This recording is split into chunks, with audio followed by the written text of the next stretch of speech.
the coming months, I will be asked to cast a conscience vote on voluntary assisted dying legislation, what many once called euthanasia. The Labor government this week said that this would happen before the end of the year.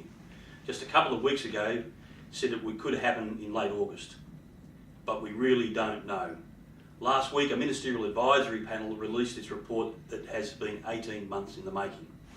It had 62 recommendations, all of which we understand will be part of that legislation. But again, we don't really know. What we have read in this report is that a person has to be a Victorian, although that too has some shades of grey.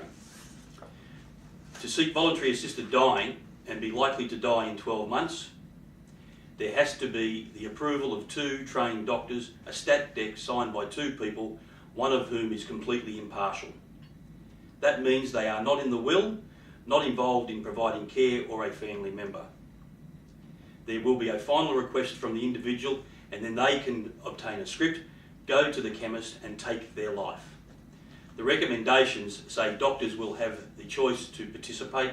There will be new laws that protect them if they are asked to be with the patient when they take their lethal dose, and still others to prevent its abuse. An advisory panel will review each case after the event. This is what we know. What we don't know is how this will be framed in the legislation. As we found in the past legislation, the devil is always in the detail. I certainly have some questions on what we have seen so far. What is the process if the 2 doctors don't agree? Who guarantees their independence in the assessments, and exactly what is the nature of that assessment?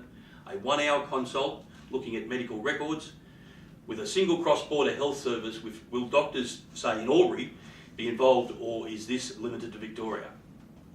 What drugs will be used? What will they cost? Who pays?